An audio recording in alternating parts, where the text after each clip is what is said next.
Bang, welcome back to the #1 podcast in the world. Thank you for smashing that subscribe button. I'm joined here today with Katie Mitchell, a professional Muay Thai fighter with 20 fights under the belt.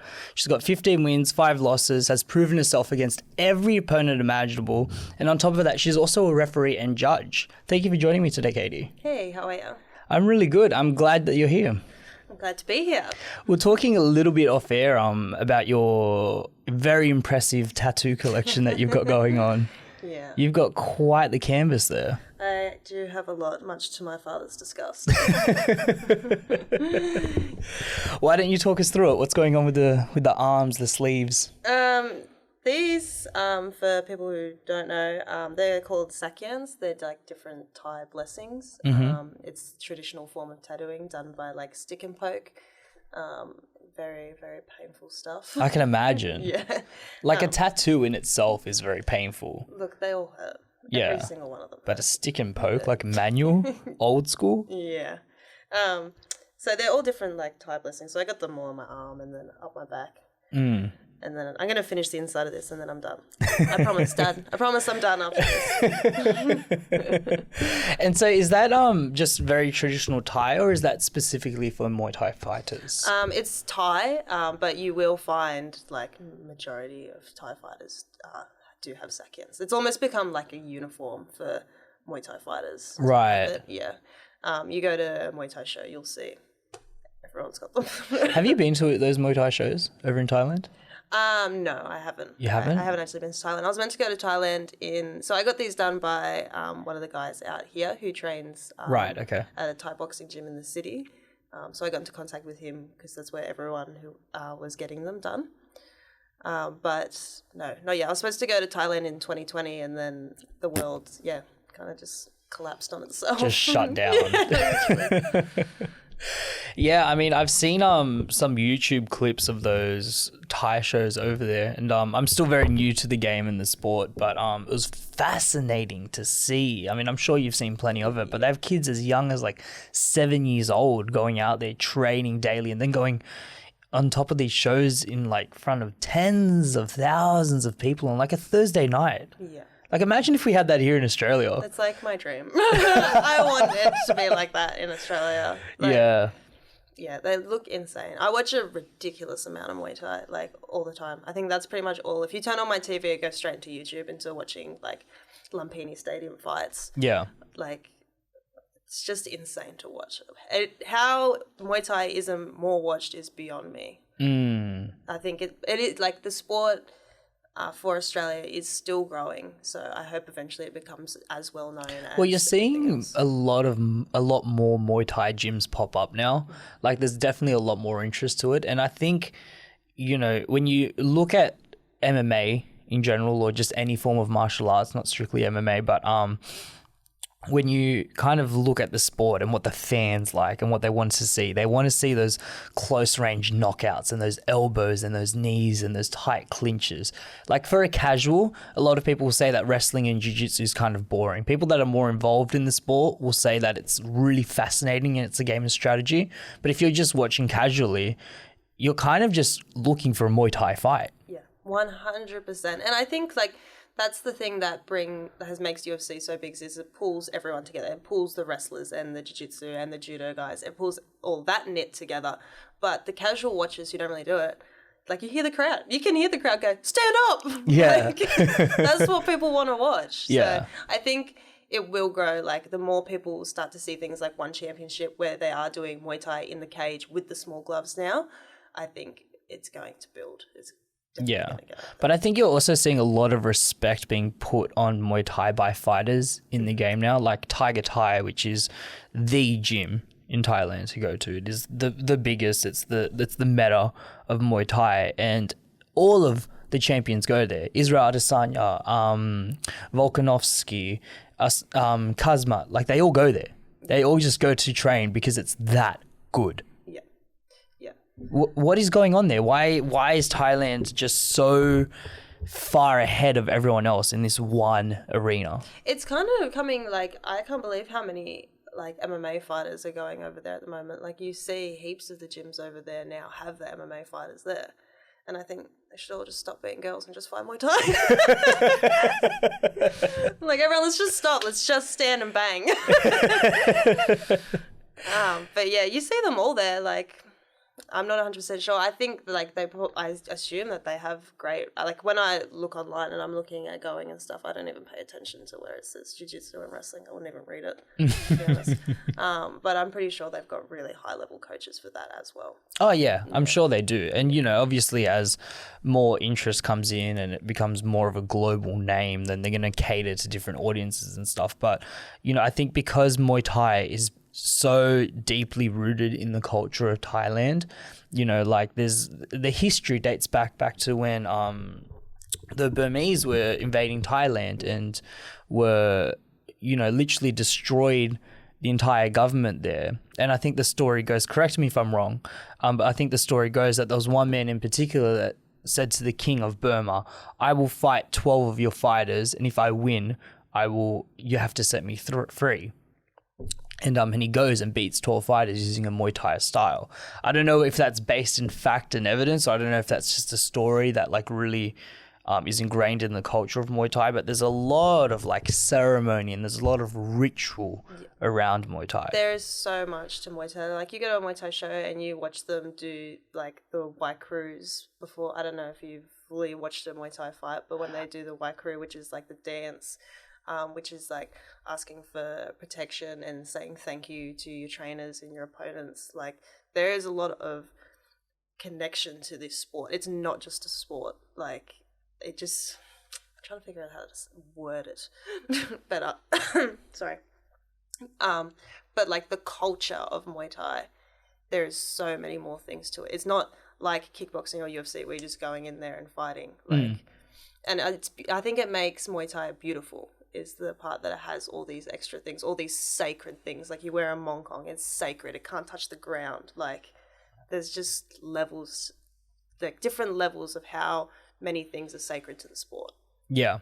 Yeah, and I think it's very in touch with that spiritual side of a fighter as well. It's very in touch with community and, like you're saying before, having respect for your opponents, having respect for your coaches, and it's just so deeply rooted in becoming a better human being, which is what martial arts in general is really about. It's not necessarily about violence. It's not necessarily about trying to beat every single person that you lay eyes on, contrary to what it looks like. It's very much so war within yourself. It's that ability to stay disciplined. It's that ability to rock up to training, to withdraw punishment, to stay defensively disciplined, to that is at the core what martial arts really is. Yeah.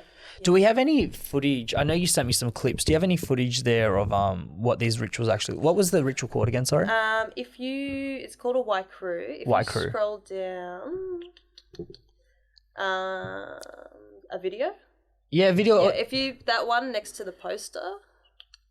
Up one. Go up, and then across. That one, the start of that will show a bit of it. So this is a traditional Muay Thai White Crew ritual. Can you get some volume, please? It just has a little bit of it. Yeah. But that's called sealing the ring. Right. So there's heaps of different ways to do that as well. Oh, and you're both doing it? This is called a White Crew. Yeah, you do it at the same time. Yeah, that was about it that I've got on that one. And so you've got very particular garments and stuff on as well. Yeah, so that on the top of my head, that's called a mongkong. That's probably one of the best mongkongs that you will see. You can kill the volume. Thank you, Sion. That's probably one of the best mongkongs you'll see in New South Wales. Thank you, Pinky Muay Thai.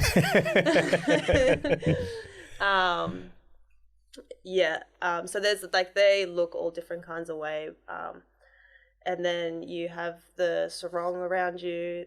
Some people have armbands as well that they wear. Like there's heaps of different things that they're all blessed by monks as well. Like, it's like what I was saying, like there's just so much more to it. Yeah, and I think it also pays a lot of tribute to like the foundations of Muay Thai as well, because it wasn't necessarily like we look at a Muay Thai fight now and there's 8-ounce gloves, for amateurs there's headgear and whatnot, but the original Muay Thai was very much they just used rope. They used hemp rope.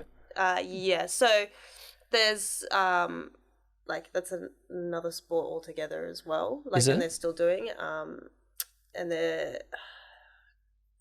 Sorry, I'm stuck here on my words. Yeah, that's okay. Yeah, so they still do stuff like that. I can't remember the name. It's sitting on the top of my mouth. And even stuff like Lethway. I don't know if you've watched that. No, I haven't. It's like that's like Muay Thai with no gloves and with headbutts as well. Whoa. Yeah, that's a brutal sport. And Headbutts? Yeah. How do you spell that, headbutts. Lethway? Can you Google that, Sion? No, not headbutts. We need Lethway. Lethwai, I believe. See if you can find some Yeah, clips EI, for us, yeah. and we'll keep talking while that happens. It's brutal. Like, that's another sport. And there is no winner. You win by knockout or it just draws. Wow. Yeah, it's brutal. Wow. That's got to be wild, right? Like, Yeah. you go into a fight and some guy just headbutts you. Yeah, it's insane. Oh It's my insane how God. it's not more well known as well. Everyone wants to see violence, like that is violence. Yeah, oh, there's plenty of room for violence in this world. But yeah, I think it's just wild that you have sports like that where, you know, it's not sanctioned by a body, or historically anyways, it wasn't sanctioned by a body. It was just out in the street. People would put hemp rope around their knuckles and essentially just fight like that. Yeah. Like the Muay Thai and the styles of fighting we're seeing now have evolved over time by Western influences, and there's been protections and red tape put into play. But at its core, it's very brutal. Yeah, totally. Over here, like, our rules are insane. Over here, like, the safety rulings because of the combat sports, like having to wear headgear and elbow pads, which I do understand to an extent, of people trying to learn, but like, you've got kids in, like we said before, there's kids in Thailand that are fighting with nothing. And then over here we're chucking pads on everyone, which I do get to a point, but I do think it should be optional after at least like 5 fights or something. Like, New South Wales has the strictest rules around Muay Thai and kickboxing fights. That's just true to New South Wales though, isn't it? Yeah, it's just, yeah. No matter the industry, no matter the sector, it's just that we always seem to have the tightest rules, the tightest stipulations. Do we have some Lethway there? This is probably the build up to something. If you just want to click in the middle of the thing. Yeah, so if we can get some fight footage there.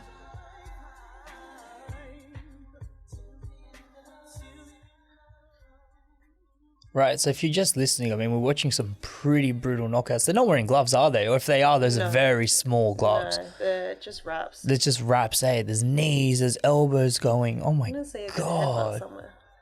It's vicious. Thailand is wild. Wow. And these kids look there's a maybe... headbutt. There Oh you my God. Can you get a rewind on that, please? And I mean, these kids look like what, 16, 17? Go back a little bit further, Sion. Sorry? They could also just be ties. True. They're small. Yeah, Let's see this headbutt. Yeah. Oh my God. He went for the double. It's gnarly. Wow. And look how many people are in the crowd. Look how many people are watching it. These aren't necessarily pros. Like, these could be amateurs just in the ring, and it's filled. I think just anywhere in Thailand. Yeah. Like, you'll get a massive crowd like that. That is insane. Thank you, Sion. Can't play too much of that. We might get another copyright strike. So yeah. So how did you end up here? How did you, go from being born to being in the position that we are now? What was the story that led you here? So I had my dad take me to my first ever like kickboxing gym when I was 14. He kind of, one of his friends was going there, and then he just kind of spoke about it, and he was like, I'm from Penrith. He's like, I want my daughter to grow up and be able to protect herself. Yeah. And I've always had quite a bit of a mouth on me as well, so it's probably a better idea. So he took me, and I just instantly fell in love with it. Hey, like, I was always on YouTube watching all the local fighters, thinking, oh my God, they're so cool. Like, they were superstars to me, and I just kept going with my old man. And I remember the coach coming up to us one time when I was hitting pads and my dad was holding, and he was like, you got to let her fight, man. Because I was just so aggressive. Yeah. I remember like when I first started, I would hit the pads so hard for every single strike. I had so much pent up teenage girl angst that I just, would just flog the pads every single session. And then I just started going more. That gym shut, and I ended up finding another one by myself, which I used to walk to and go because my old man stopped going. And then... Wait, you would walk to the gym? Yeah. Yeah. How long was the walk? I don't even remember. Maybe 20 minutes, half an hour. I say that, it's probably longer. But yeah, because I'd finished school and then I'd like grab my bag and walk. That's commitment. For how old were you at the time? Like 15. Yeah, 15-year-old me was not walking to the gym. Definitely not. Yeah, I just loved it so much, and then I just kept going. And I remember when I was first there, and I felt like I couldn't even ask the trainer if I could fight because I felt like I didn't deserve it. Whereas now in the Conor McGregor era, as I feel like it's become, people walk into a gym one day and they do a beaters class and they're like, I hear them say to my coach, "Oh, when do you think I could fight?" Yeah, and I'm like, there's a lot of that. There's so much of that. Yeah, and I felt like I didn't even deserve to ask to fight. And I was walking to the gym. I was walking there and training for hours every night.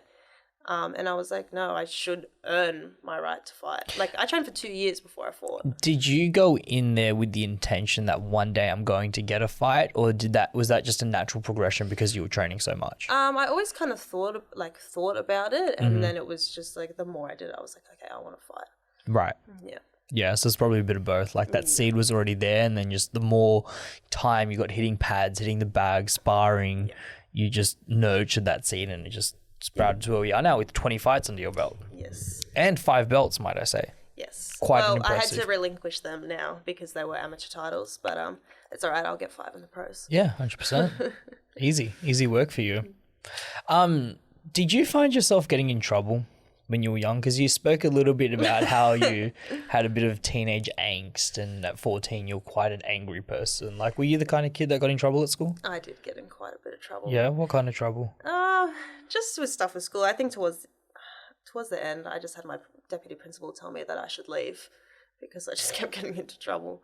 I just was a bit bratty, to be honest. Yeah. But I do, like, I genuinely think, like, martial arts, I think, saves people.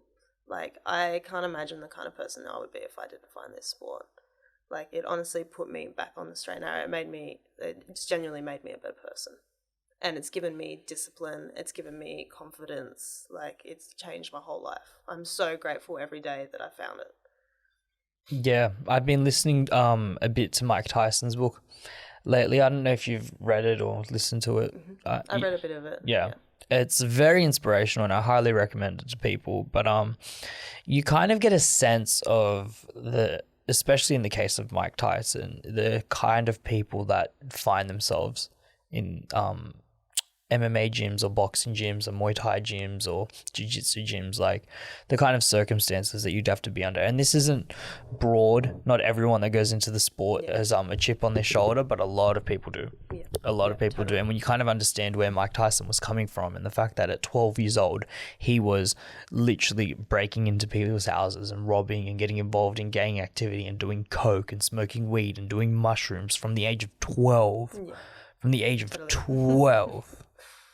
Yeah. Like, that is dark. And he had no family environment. He had no framework or no male role models to base off what it meant to be Mike Tyson. And it all changed once he met Customoto at the age of 13 and got into a boxing gym, and he was the first person to give him positive validation, the person to tell him, you're going to be a world champion from the age of 13, and was literally hypnotized from the age of 13 up until the pros that you're going to become world champion, you're going to do this. You know, like, sometimes just having framework and positive reinforcement that you do find in a combat gym or in a gym, or it doesn't even have to be in combat sports, you know, it could be soccer, it could be rugby, it could be tennis, but having that framework there is so important to people. I think even just giving people structure as well.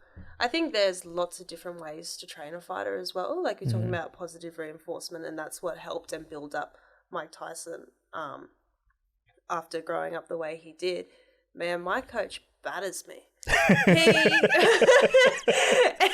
Man, I've told some of the guys that I know that train other things, and they're like, he is so cutthroat. And I'm like, yeah, he's brutal. But it's like, bang, bang, bang. And then when he says one good thing, man, I'm on a high. Yeah. The other day, it was just like, nah, that's not it. That's not it. That's not it. And he'd done it for weeks, and I was so frustrated. What was it, a specific technique or? Everything. Been doing it for 9 years, and it was everything. And I was just so frustrated. And then the other day he says to me, that left knee you do on the entry to the clinch is quite good. Something so simple like that. I was on ecstatic all night. I drove home singing in the car. I was so happy.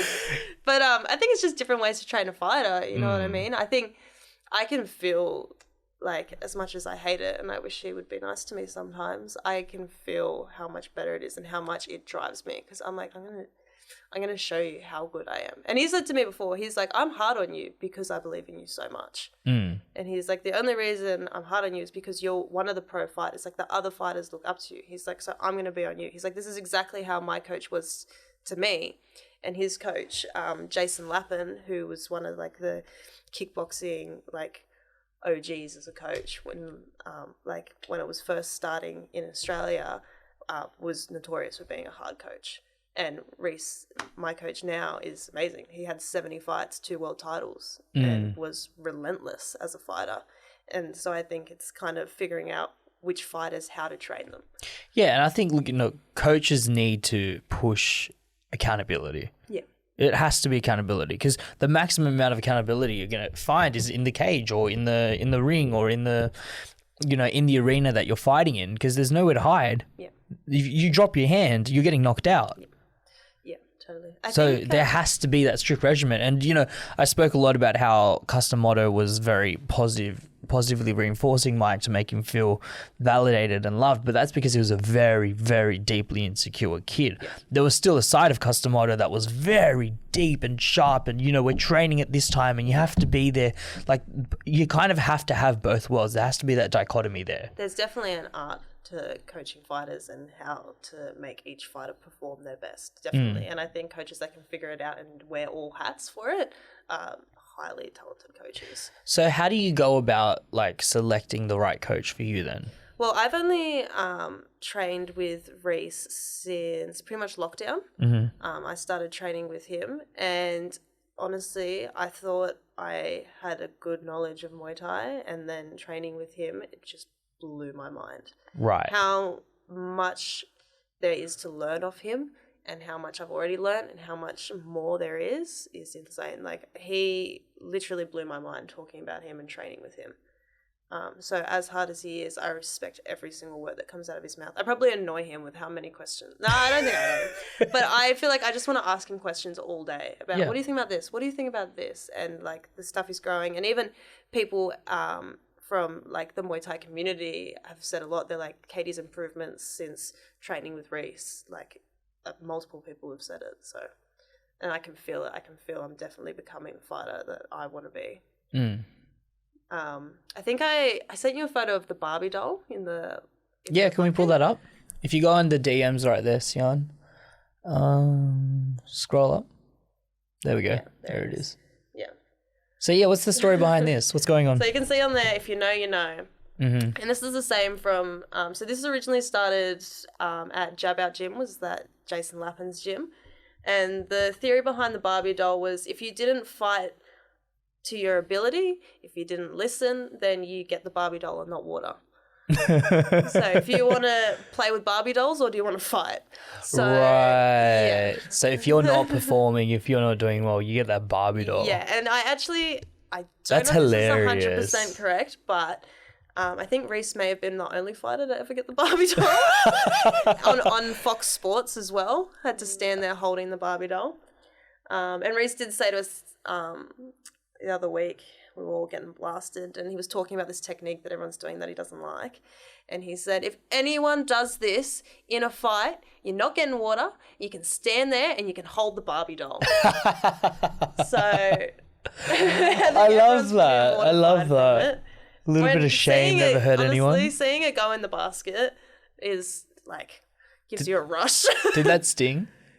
What, sorry? Wait, so was that a Barbie doll directed for you, or was that No, that's for anyone. So, so his coach had the Barbie doll. I thought you were given the Barbie doll. So that's it. It goes out. So that's the bucket that he carries out.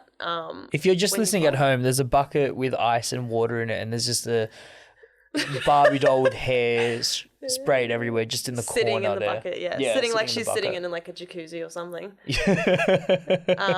Yeah, so it was originally his coach's thing, and then when Reese opened his gym, his coach gave him the Barbie doll as like a hint, like a passing the baton kind of thing. Yeah. So no one's gotten the Barbie doll yet, but if someone throws this certain technique or if someone doesn't listen, then Reese will give you the Barbie doll and not water. No bueno. Yeah, so No we don't want Barbie dolls. I want to ask you. I've noticed that in your fights, you tend to fluctuate quite a bit with your fighting weight. Is there a reason for that? I think my days of doing that are done. I, as an amateur, I always strongly believed that I wanted all the experience I could get. And being a girl, it is a lot harder to get fights. So I just took whatever. I fought from 62 up to 70 kilos. That is a big, massive. yeah. Yeah. And I took anything. Like, I was struggling to get fights, so I did every single one of them. And then I feel like, though, now I'm in a bit of the higher level is where I'm going to crack down. And I'm going to fight at 63.5 now. Okay. That's the weight that I like. I could potentially go lower. I'm thinking about it, but for the time being, I just want to fight at 63.5. And I'm like, you know what? I did my apprenticeship. I had 20 fights. I fought all the rules. I fought all the shows. I fought all the weights. And now I've turned professional. I've done everything. I want to fight just Muay Thai, and I want to fight at 63.5. So for the time being, that's what I'm going to do. Yeah. But I did have a problem maintaining my weight, particularly with lockdown. I kind of just got out of hand. At the end of lockdown, I weighed 83.5 kilos. It's all right. You can say something. The boys at the gym roast me about it all the time. I won't touch it. I won't touch it. I refuse. Yeah. So when I made my debut for my professional fight, I stood on the scales 20 kilos lighter than what I was a couple months ago. So That would have been a tough battle. yeah, getting it down was insane. What was the strategy? I just had to work. I just had to clean up my eating and everything. I did sign on to a nutritionist as well, which made like massive That's help. huge. But That is huge. Yeah, definitely made a difference. But I definitely just struggled with binge eating. Like, from fighting for so long, like, you go through these strict diets, and then I'd come out of it, and I'd know a fight was booked soon, and I'd just eat everything. I would eat until I threw up. Like, I really had a problem with it because I was traumatized. I was like, oh, I can't have this, so I have to eat everything. Yeah, get it all in now while I can. Yeah, and then we went into lockdown, and I didn't have these fights where I'd peak and then come back down. Well, that happens to a lot of fighters. I mean, Tyson Fury has that problem. He just blows up. Yeah. And he's like 7 foot. Yeah, I think lots and lots of fighters have binge eating problems because of it. I feel like I'm definitely more on top of it now. I think having that nutritionist there is a huge upper hand. Yeah, and I've said I'm going to keep working with him even when I'm not in camp because I just need that help and that checking in. Just until, like, it's just hard re-mending my relationship with food. Yeah. But I sent you, one of the videos I sent you was me hitting pads at 83 kilos, and then I sent you another one, which is before the fight. Yeah, they should just be there. Which ones are we looking at? Just the one where the mouse is now. So this is you at 83? This is me at 83 kilos, and I'm cringing so hard right now. I mean, you still look sharp. Everything took a lot more energy to get out. Right. So that was me at 83 kilos, and then if you go to the video that was just above it, that one there, and then this is 63.5 kilos. Like, everything. Wow, yeah. It's like a massive difference. I felt so much better. It just looks more fluid. It Yeah. looks like you've got more precision, more timing. There's intent. Yeah. You're not just throwing for the sake of throwing. Like, there's real... Yeah. And then even, like, so my last amateur fight was at 68 kilos, and the way I felt hitting pads leading up to that, like, I was still fit compared to the way I felt hitting pads for my last fight, it was insane. I just think, particularly for Muay Thai, to get as skinny as you can is definitely the way to do it. Because I feel like everything flowed, everything felt better. Like, But don't you think as well, if you put on 5-6 kilos of muscle, you would have more oomph behind your kicks and more oomph behind your punches? Like, look, I do strength training as well, and I definitely feel myself getting stronger, but I'm walking around like kind of the lightest I ever have. right. So I think when you get too bulky, I think MMA is different. When you get too bulky for Thai boxing, you kind of just become slow. Right. Yeah, and I guess as well because they are used to performing at such high speeds. You know, Muay Thai is a very quick. You look game. at any Muay Thai fighter. You look at fights in Thailand. They're all string beans. Yeah, they're all like string beans with a 6-pack. I still don't have my 6-pack, so I'm pretty ripped off. Even at my lightest ever, but that's okay. So yeah, it's an interesting conversation around that. I'm really glad that you went in and got the nutritionist, especially because I don't know if you're cutting a lot of weight to get into your fights. Like, how much are you cutting? You know what's funny? I feel like I get lots of girls reach out to me on social media and ask me for advice on doing big cuts, and I'm kind of like, what are you guys saying? I get it a concerning amount. I'm like, do I just look like someone who cuts a lot of weight? I don't care. I'll message them and tell them, but. Like, I've done crazy cuts. I've done, like, 10 kilos in 5 weeks before. I've done some gnarly cuts. That was without a nutritionist as well. But at the moment... Who's supervising that? I just did it. You know what? I felt fine. You know, like, it's just one of those things. I felt fine when I did it. You know, I've never felt like I have fought and felt like my weight cut has impacted my fighting. Well, thank God for that. I've always got down there never by a ridiculous amount of sweat. So I think when people are sweating out insane amounts, that's where the problem lies. Oh, absolutely. So I've never really sweat more than 2.5 kilos, which is not a lot. And then I think my last fight on the day of weigh-in, I sweat out 1 kilo. So, majority of my cutting has come down from food. Okay. From my diet and my training. Yeah. I think for this one, so I got 2 weeks left and I've got 5 kilos, which is easy. Yeah. It'll come like that. Yeah. That's doable, especially if you're active and you're training a lot. You wouldn't even have to worry about the sauna stuff. Yeah, and I'm still eating, enough. I feel the water cuts just freak me out. Like I was watching some footage yesterday, you know, and just the process that a lot of fighters go through in different disciplines as well. In wrestling, it's pretty tough, where you're seeing people literally knock on the brink of death just to get like the smallest competitive advantage in the ring. It's like, if I can just cut a little bit more water weight.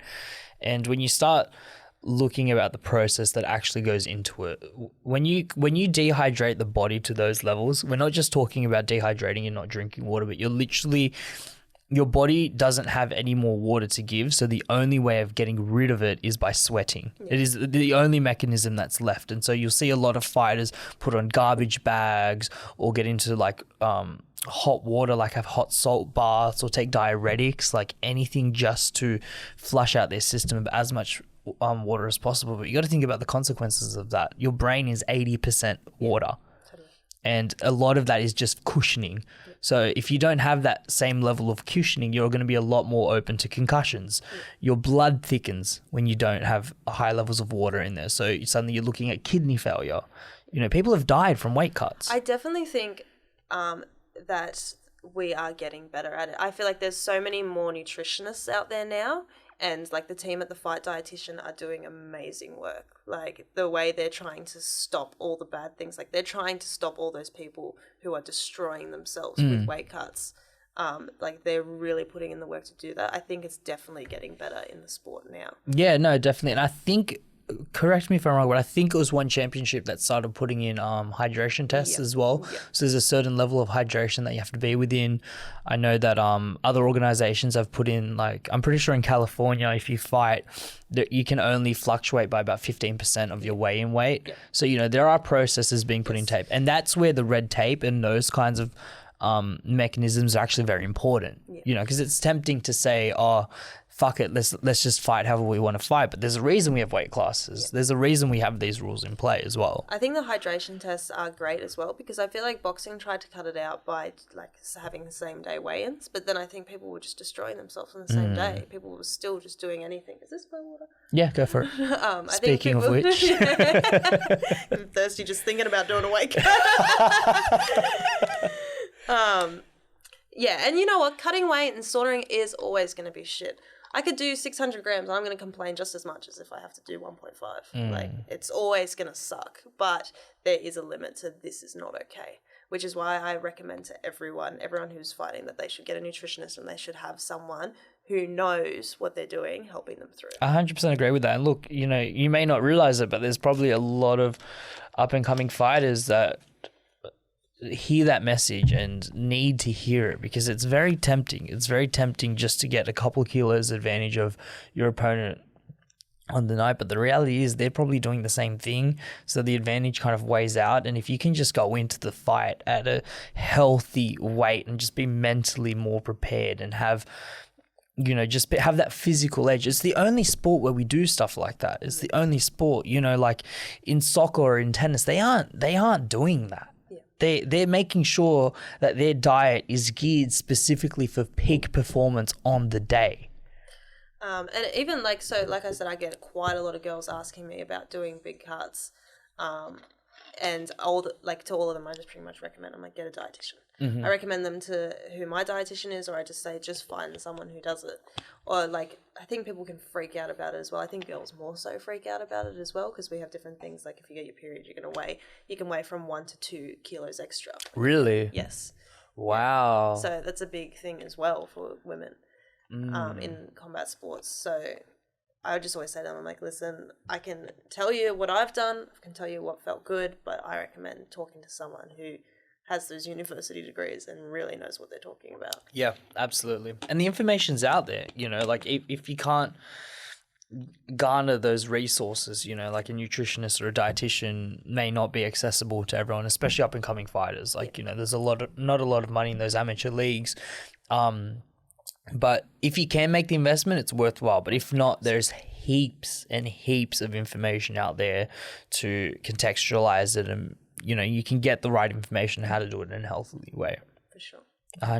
Heaps of resources on YouTube and heaps of resources, you know, just everywhere. It's the nature of the internet. Yeah, totally. So you've obviously had a very successful career so far, plenty more to come.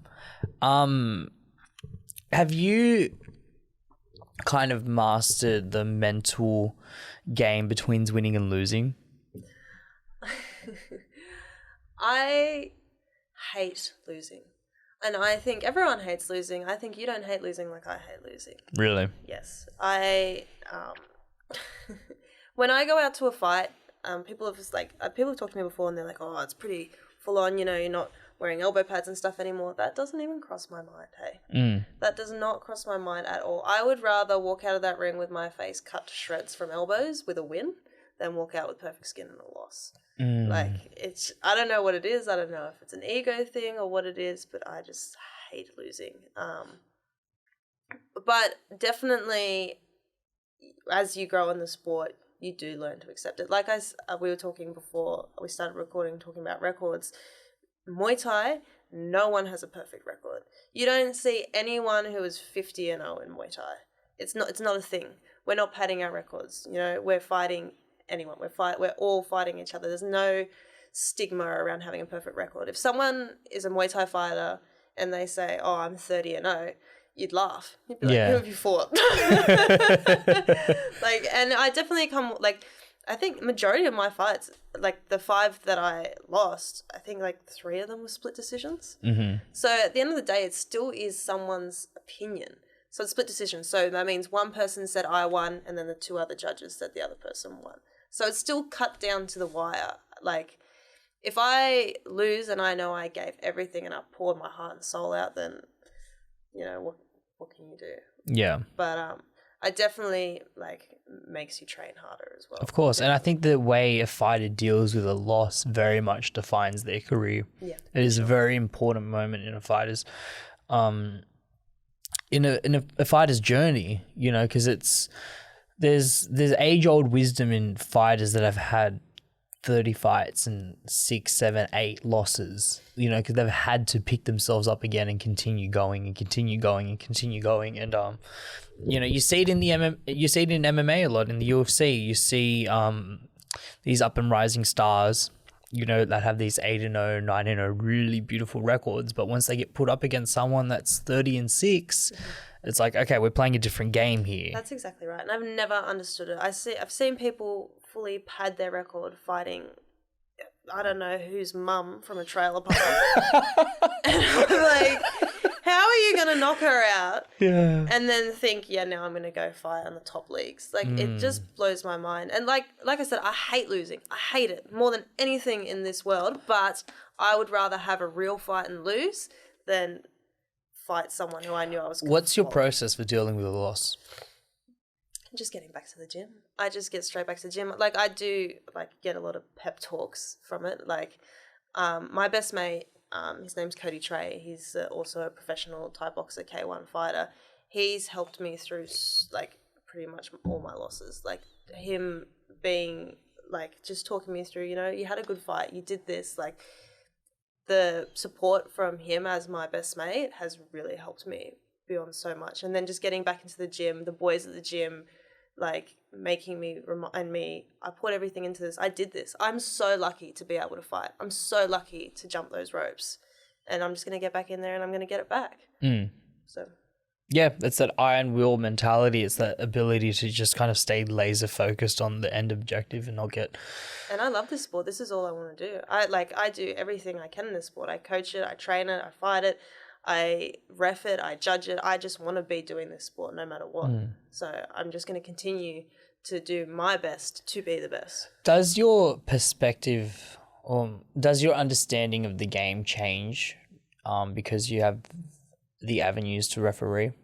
Definitely I think has helped a lot. Seeing different things in a fight, learning to judge has helped me learn how to fight.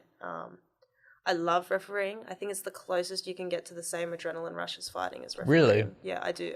I wouldn't expect you to say that. But it's close to it. Like, particularly when you referee a really good fight and you're standing right there, it gives you that same adrenaline rush. I may look bored on there, but I'm having so much, my face is so plain. I'm like, yeah, do it again. Now body kick it. Getting full G'd up and my face just You're coaching as a ref. Yeah, literally. Yeah. Or I'll be watching it, I'm like, why aren't you doing this? And you've got the best seats in the house. You're right there. Yes, you definitely do. But with all that as well, you do cop heat from it as well. This is a sport where it's based off decisions. People never agree on things. So when there's been decisions go against people's ways, having coaches and stuff blow up at you from different gyms, Really? Yeah. Yeah, a lot. Like what? What are they saying? People will just start yelling at you. I just don't even acknowledge it. People will yell at you from the ropes when their fighter loses or stuff like that. Even just seeing your sanctioning body getting blasted on social media and stuff. But really, it just all comes with the sport. It's one of those things that happen. Split decisions happen all over the world. People are never going to agree. Yeah, but I don't think that's in the hands of the referee. Oh, no, I'm talking about judging as well. Oh, right. So when you're judging, okay, yeah, that's different. There's definitely a lot of contention and there's definitely a lot of tension, I think is the right word I'm looking for, around judges' decisions. Yeah. And I think the real issue with that is that when you're looking at a judge's decision, it is very subjective. Totally. It is very subjective. There are scorecards in place and there's a mechanism in place, but one judge might just lean more towards a certain style of fighter. One judge might respect more elbows where the other one respects more knees. There's just so many things. Even the angles we're sitting at, we're all watching the fight from a different angle. You know what I mean? So it's just one of those things. And then I see people blow up about it. I've seen guys blow up about it that have had 3 fights. And I'm like, shut up. I seen this guy carrying on Instagram once and I'm like, who are you? What you've did been he say? You've been doing the sport for 6 months, mate. You've got no idea what you're looking at. Or I've seen decisions go against a fighter and the coaches in the ring been I saw a coach say to the ref once, they were like, who have you got judging? Fucking girls. Because it was all girls. And I was like, yeah, man, you know what? We can vote now too. It's wild. It's wild. It's wild out here. They let us do all kinds of things. This is going to blow your fucking mind, but we can actually go in the ring as well. Yeah, crazy. But, wow. I'm so confident in my understanding of kickboxing, K1 and Muay Thai. Of that course. It doesn't, when people say things, I'm just like, shut up. You live and breathe it. And coming from a coach, that's so gross. I was like, that's so gross. honestly, like the audacity. How? And like the two other women who were also judging, I'm like, they have been fighting probably since you were a little kid. Like, they're older women, but they've fought like probably more than you.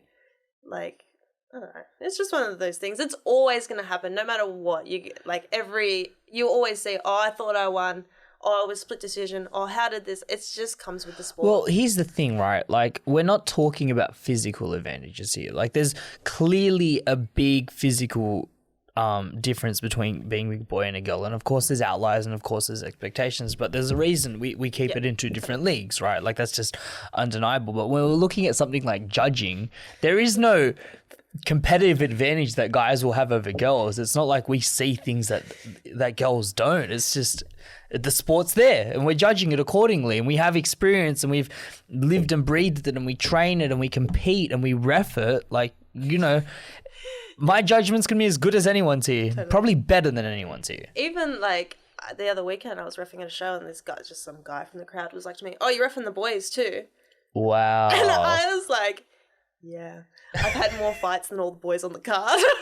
At that point, are you tempted just to throw an elbow? Like, does that ever cross your mind? I just kind of like looked him up and down and just kept walking. I was just like, not today. Just leave me alone.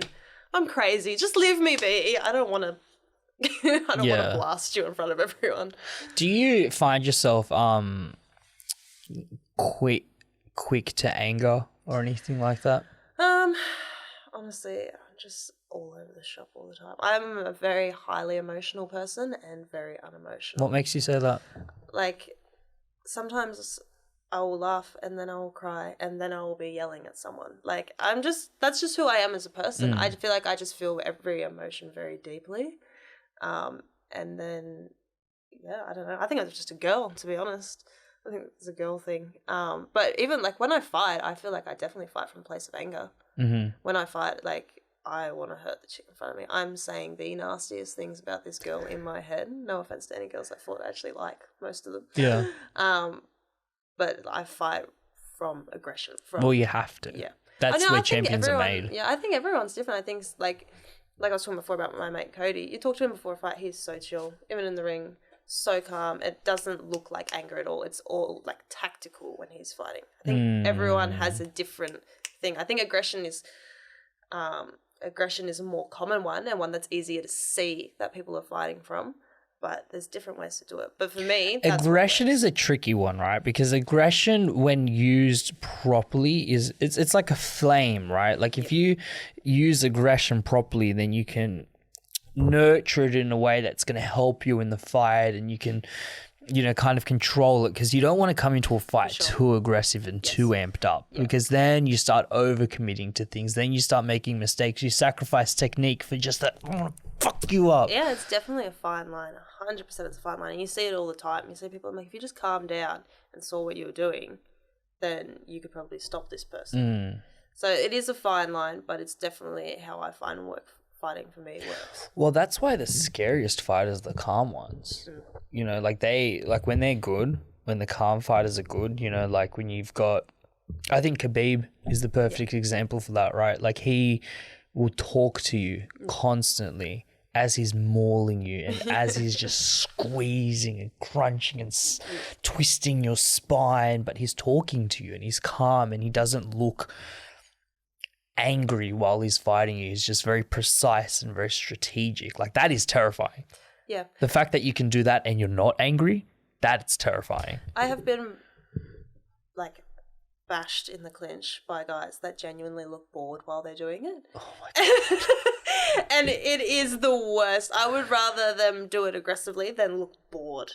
And like they were saying to me after, they're like, no, I was trying so hard. And I'm like, well, it was very disheartening because I look like I'm wasting your time and you keep throwing me on the ground. But it definitely makes me tougher. Like I kind of, like, speaking of just clinching in general, like I love clinching with a new guy for the first time and locking on and seeing in their eyes them realize how strong I am. Because physically, particularly in the clinch, I'm strong. Like, I'm just a naturally strong girl. What attributes help Like, is it shoulders? Is it back? Is it chest? Is it legs? Like, what do you think gives you an edge? Definitely upper body strength. Definitely upper body strength for it. But it is technique. You can, like, I can hang with boys who are physically stronger than me, but I know, because I know the right techniques. I know the leverage points because I've been doing it. I'm still learning a lot. Reese would probably tell you that I'm shit. but I definitely can feel like such a progression, and my knowledge of clinching is like high level. I would say particularly for around like, sorry, I'm just always getting stuck on my words. No, that's okay. Yeah, I can feel like when I referee and I watch some people clinch, I think, what are you doing? Like, I see people clinch and I'm like, you have never clinched a day in your life. Whereas at the gym I'm at now, we clinch for half an hour to 45 minutes every day on top of the training that we're already doing. That is pretty fucking draining. Yes, it is exhausting. Do you have any footage there of you on the clinch or anything like that? Just because people might not necessarily be aware of... Go onto my page. I don't know if this one's good. Scroll down. Because clinches, I only experienced this recently because I do a bit of MMA over at Australian Top Team, and we've had a lot of the training that we've been doing is boxing orientated and striking orientated, and we've transitioned to jiu-jitsu, and just yesterday we started clinching as well. And I didn't realize how taxing a clinch actually is. Like, it is very draining. I think clinch energy. Fighters in Muay Thai are definitely the fittest fighters. You have to be. And so my coach, Reece Saliba, whose fight name was the Machete because of how badly he could cut people with his elbows, him as a clincher would just take people and drown them. They called him the Machete? They called him the Machete because of how bad he would cut people. That is terrifying. That is terrifying, isn't it? But his clinching, like, that's why he does so much, and I feel like my clinching's improved so much, and I've got so much more knowledge now, is because he would just, if you were fighting Reece Saliba, you would think, I don't see if you can find a YouTube video, Sian. Yeah, you were saying? Yeah, like when you, like if you were fighting Reece Saliba, you would think, okay, let's not clinch him, because he would just march you down and grab you and just take you into like deep water like you were drowning. Like, clinching him is insane. It feels like you're suffering, and I think that's what Reece likes, is to feel people break in his hands. Like, it's gnarly. Like, I thought I understood clinching, and then coming to him, like, he's just blown my mind with his knowledge of clinching. It's just insane. I've actually ended up developing, I got a bit of cauliflower on my ear now as well. Do you? Can I see it? It's like not that bad because I got it drained straight away. It's a little bit. Yeah, no, I can see it's a little bit inflamed there for sure. I had the biggest little diva tantrum about it and made someone come out and drain it straight away. It's a little bit well, it's good. I'm glad you did that, because a lot of people wear their cauliflower ear as like a thing of pride. Like, they're happy about it. Yeah. You know, like, I know, I'm not going to say names, but I know amateurs that will literally give themselves cauliflower ear just to look like they've had more fights than they really have. Like, there's a badge of honor with it. But the thing is, it fucks up the way you hear. Yeah, I know guys that can't even wear headphones because their cauliflower ear is so bad. Yeah, no, it's real. Yeah. No, I definitely don't want to wear it as a badge of honor. I'm happy to not have that. Definitely. But there is something about it as well. Like, if you're shopping at Woolworths or something and you're just picking out apples and you see a guy with cauliflower ear, you're like... Oh. If you see someone with cauliflower ear or Sakian tattoos, it's best just to walk away. Yeah. Be nice. Yeah. Be polite. Hey, did you need anything? We got some Muay Thai clinching here? Yeah, this is some clinching here. Okay, let's see this. This stuff is exhausting. Give us some volume, kid. Yeah, my God. So doing this and having someone hang off your neck for 45 minutes every day is character building stuff. So the real leverage comes in from dangling off the neck. Like, is that the idea that you're dragging someone down from the neck? So you can sit. It's hard to explain. So you can sit holding on their arms. You can sit holding on their neck. You can grab them around the waist. It is different to wrestling in the fact that you can only trip. So you trip with a straight leg. You can't actually hook it. So, like, when you see the trips in MMA where they wrap their leg around yours, you can't do that. Okay. yeah, this is a very intense form of training. Yeah. It's a lot of like grip strength as well, I imagine, right? Like you need to be able to hold someone there. It's just so taxing on your whole body. Everything, like you, and then having someone particularly hang off your neck. Just pause for a second there, Sian. So you've probably got like these two 20-year-olds roughly around that age. And then look over to the left, you've got like a 6 and a 7-year-old fighting. Like I'd say no older than 10. Yeah. No older than 10. And they're doing clinch work from that age. Yeah, and that's why they grow up and all the ties are insane in the clinch because they like you just can't match fighting like that when people in Thailand have been doing it since they were like 6 years old. Why aren't there more Muay Thai fighters in the UFC? Honestly, man, I'm like a novice when it comes to UFC. I like know the big names and then that's about it. Yeah. Like I don't really know anything else. I think like Muay Thai isn't a sport that has a lot of money in it at this stage. It's not. So I think the people that are going over there are usually going over there to make more money. But I think like how passionate people are about Muay Thai makes them want to just stay in it. Like I just love the sport so much. I just can't, like I've watched MMA and I've done a little bit of training for it, but the way I feel about fighting Muay Thai, like it's just all the same. I'm sure you get peppered with this question all the time, but in a best case scenario, you win a world championship in Muay Thai. You know, you get the belt wrapped around you and it is, you know. When? I apologize. Thank you for correcting me. When that happens, when you become the world champion in Muay Thai. Do you have any ambitions to cross over? I think it is something potentially, like at the end of the day, I'm human, I love money. So if that's the way I have to go, I can see it definitely potentially happening. I've always kind of thought, I'm like, you know what, I'll win a world title in this because I feel like I owe it to my younger self to do that. And then I think potentially I could, but I don't know. For the time being, my sights are just so set on making my Muay Thai so beautiful to watch. So that's what I'm aiming at. I'm nowhere near what I want to be. I know I'm nowhere near what Reese wants me to be, but it's all happening. It's a process and it's going to happen.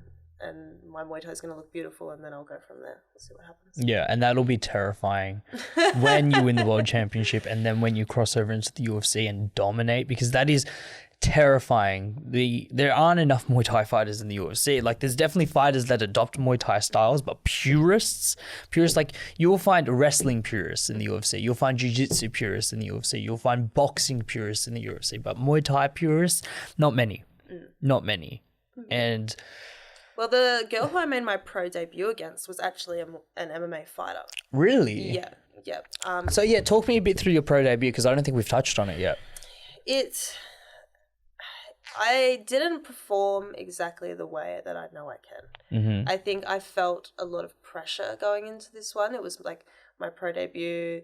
It was like a bigger Muay Thai show that kind of everyone watches and stuff. And I was so focused on... What was the show? Siam to Sydney. Siam to Sydney. Yeah. And I wanted to look so good and I think I just kind of overwhelmed myself a bit. And then I got in the ring with this MMA style girl and the way she moved. I remember thinking to myself in the fight, I think, what the fuck are you doing? Like the style was just so different. Like her bouncy style kind of threw me off a bit. But understanding Muay Thai, I was just like, I'm going to throw my left kick at you as hard as I can. So I just kind of kept left kicking as I could, throwing elbows. Do we have any footage? Is there anything online? There is that little highlight reel. Yeah, let's see it. That we showed before with a little bit of the white crew. It's in our DMs. That one there. First one? No, that one there. Yeah. Yeah, let's see it. Give us some volume, please, Sion. No volume. No volume? Okay. So we've got you doing the white crew ritual against your opponent. What was your opponent's name? Annie. She Right. was from Melbourne. And so she's primarily an MMA fighter, just decided to enter into this. To come into Muay Thai. I think she'd had a couple boxing and K1 fights. And credit to her, that is brave to go step into another discipline. She actually, I was talking to her afterwards, she said to me, she's like, I knew you were such an experienced Muay Thai fighter. Honestly, I thought I was going to get knocked out. And I was like, well, thank you for coming and fighting anyway. Yeah. Yeah, no, that's Oh, wait, huge Oh, respect. damn, that's not it. I'm sorry. No, that's go okay. onto my page. It's just, it should be at the top of that. That's for you. Yeah, that one next to the poster. Next to the, no. Next to the poster. No. It's not second row, middle. Yeah, that's it. That one there.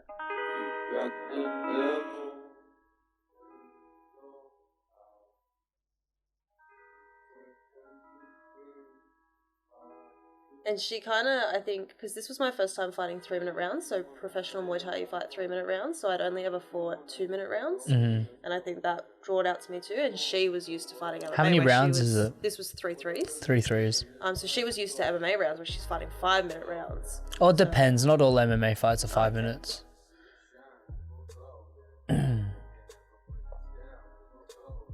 So yeah, she was kind of trying to punch, and then Yeah, she's very much looking for that boxing style, and you're very good at keeping your range there. Yeah. I'm always felt I've usually been like a longer opponent, so I very much adapted a style of fighting at range. Oh, those elbows are so mean. And then you get the dub. What was that feeling like?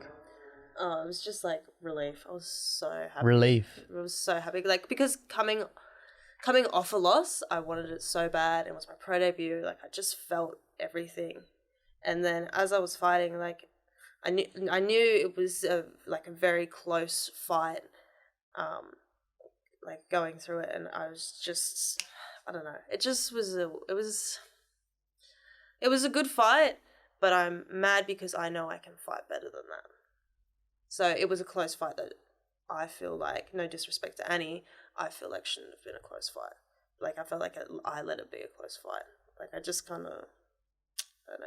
But April 23rd, I'm coming in and I'm ready to show everyone that the kind of fighter that I am, the kind of fighter that I'm going to be as a professional. Yeah. So I'm pumped. It's been like motivation for me. I'm like, wait, I'm going to look even better.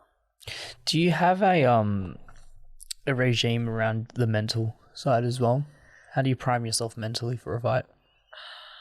Like, it's a roller coaster, man. Everything is such a roller coaster. I have days where I feel like awful. I have days, man, where I'll cry in the shower after training because I'm so frustrated. And I think it's because I hold myself in such a high regard. Like, my work ethic is insane. I will happily say I work harder than majority of people. Like, I'm at the door every morning at 5 a.m. to start. I train twice a day. I work full-time jobs. Like, but I always want to do more. Like, I'm the kind of fighter where Reese will tell me, he's like, that's enough. Like, go home. Like, he will tell me that that's enough to go home, and I want to push more. And if I do something wrong, I beat myself up about it. But it's just, I think that's just fighters, and I think that's what gives me the push to get better.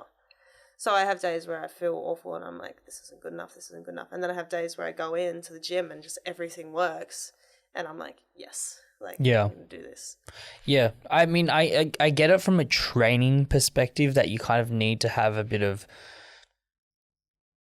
self-doubt, if you will. You need to be criticizing yourself. And I mean, look, fighting is the most humbling sport in the world. Sure. It is the most humbling sport in the world. There's no ego, especially in sparring rounds where you're struggling. You know, like, you're quickly reminded of, hey, you don't know shit. No matter how experienced you think you are, you still don't know shit. So I get that side of it, but I think as well, from my experience in sport, and I've never competed necessarily in mixed martial arts, but I've competed in other sports. I've primarily soccer. Like, that was my kind of bread and butter growing up.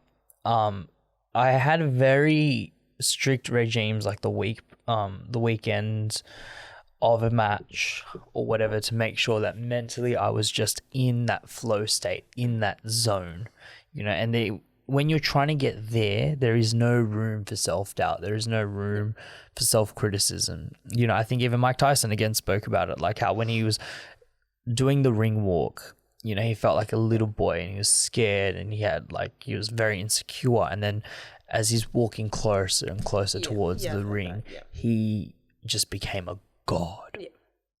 an Adonis, and I'm just curious to know how you tap into that flow zone. I definitely get it as well. I build up. I get very aggressive. I get full nasty chick from Penrith inside my head. Like me and my sister sometimes would be backstage, and we like would be G'ing up, and we'd look at each other and be like, "Fuck this bitch." Yeah. Fuck this bitch. Like girls I fought, like I still talk to heaps of them. I think they're the bomb. I'm so happy that they fought me and did it, but when we're walking out to that ring, I'm going to fight you like I want to fucking hurt you. Like you've taken something from me. Like I genuinely am saying the nastiest things. And I'm sorry, girls, but I'm judging your eyebrows as well. A lot of the time in stare-downs, I'm like, girlfriend, fix your eyebrows. Well, you could just do it for them. I get full so nasty, but it's my way of G'ing up. Like it's my way of pumping myself up. Like I'm just thinking, I don't know, that's just how I work. I'm thinking horrible things about you. I'm like, fuck you. You don't fucking deserve to be in the ring with me.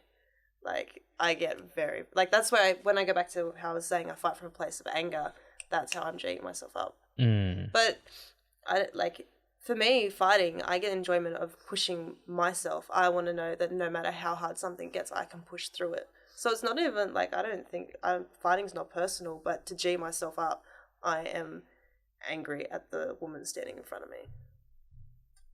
Well, that's just how it works for me. Yeah, no, and it works. It's worked clearly. for 20 fights. Yeah, no, it works for 20. It's just interesting to me because, you know, so many people have so many different ways of going about it. I know I've had other fighters come on. I think it was Lachlan, although I'm not 100% sure. I've had fighters come on that talk a lot about visualization, talk a lot about meditation, talk a lot about, you know, they have diets and rituals, like they have to have their hands wrapped in a certain order or stuff like that. But I haven't heard many fighters say like they literally just have to make it personal with the opponent they're going against. Yeah, that's that's an interesting way of doing it. Yeah, no, I don't really like rituals because then I think you can throw yourself off by if something's not right, then I think you can mentally throw yourself off. If you've got a pattern of doing things and then something happens because like life's unpredictable, I think it can throw you off. So I don't like to have a ritual of, oh, I like to eat here before I fight, or I like to do this, because things can always change. But for the G'ing myself up, I just make it personal inside my head. Like I take myself there mentally for something. And even like Reese, who's someone who's had 70 fights, like if you were trying to like wrap my hands like this, he'd be like, shut up, just get in there and fucking fight. Like he would not take a bar of it. He's a tough guy. Yeah. Tough guy. Very tough guy. But, I can't, like, as much as I'm like, oh, he beats you down, I can't speak highly enough of him as a coach. I'm so grateful for him. Do you have a plan for after fighting? When I've done fighting myself, I do see myself eventually owning a gym. Really? Yeah. Me and my best mate have always talked about, because he's a PT as well, I've always talked about, like, when we're done, maybe when we're 40, then we want to open a gym. Muay Thai gym? Yeah. Wow. Yeah. So that's the goal for eventually. I don't ever see myself not doing something within the sport, whether it's reffing and judging or if it's coaching. I don't ever see myself walking away from the sport ever. It's like part of my identity as a person. It's literally on your skin. Yeah. Literally. Yeah. Yeah, no, it literally is. How did you develop your relationship with Jacinta?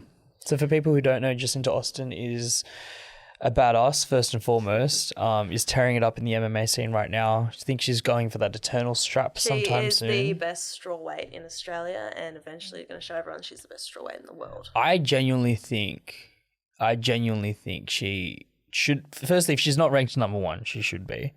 Yeah, I don't know. I saw something about how she wasn't ranked or something, and whoever's doing the ranking, you're dumb.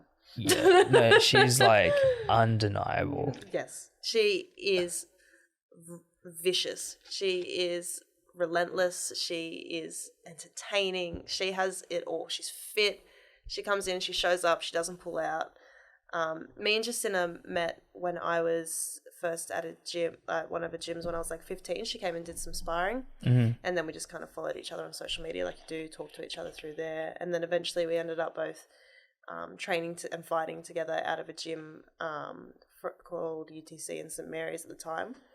And we were training there, and we just had like we just got on like a house on fire, and we were always prepping together. And I think doing fight camps with people was a bonding experience. For sure. Oh, you've done fight camps with her? Yeah, heaps.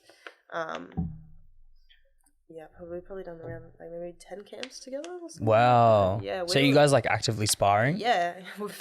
Anyone who has watched me and Jacinta Austin spar, you know. If you watched me and Jacinta spar, you would think we genuinely hated each other.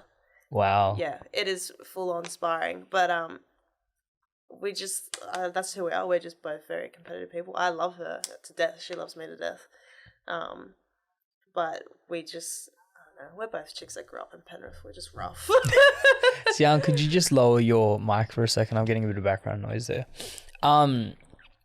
Yeah, no, I think having that experience of growing up with someone in the sport, you know, and I can imagine, especially when you were 15, there probably weren't a lot of females in the sport either, so you probably had to keep a tight-knit community. Yeah. When she came into spar when I was like 15, it was like the only other girl in the gym. You know what I mean? Even now, like when we were at UTC, we actually had a really good group of girls there. Like, yeah. It was female dominated. We ran that gym. It was all the girls just beating up on all the guys because we had more experience.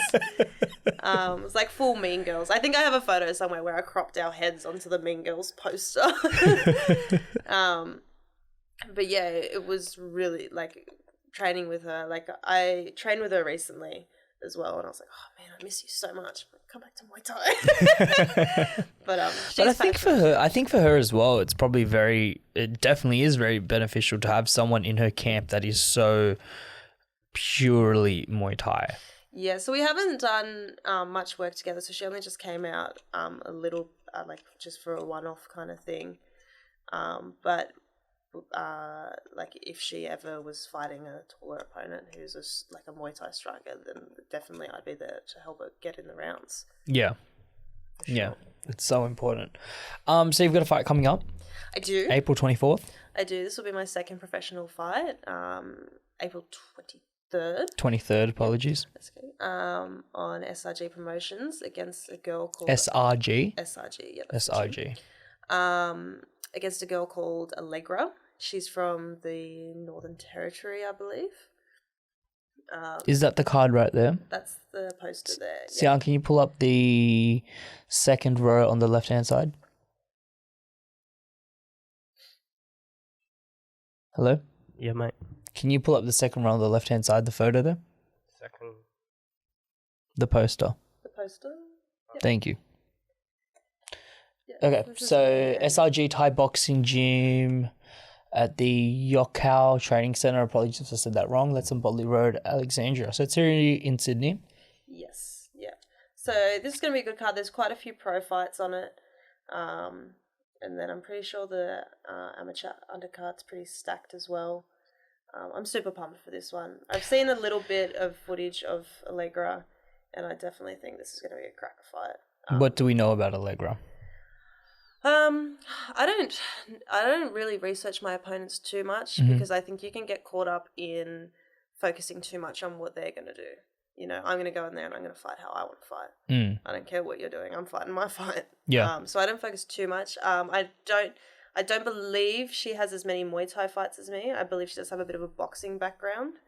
And she was fighting a bit lighter as well. But that's about all I know, really. Not too much. But yeah, I think there's a lot of value in... I think you could go either way with it. Like, there's probably a lot of value in understanding your opponent and understanding what you're going up against so you can be prepared.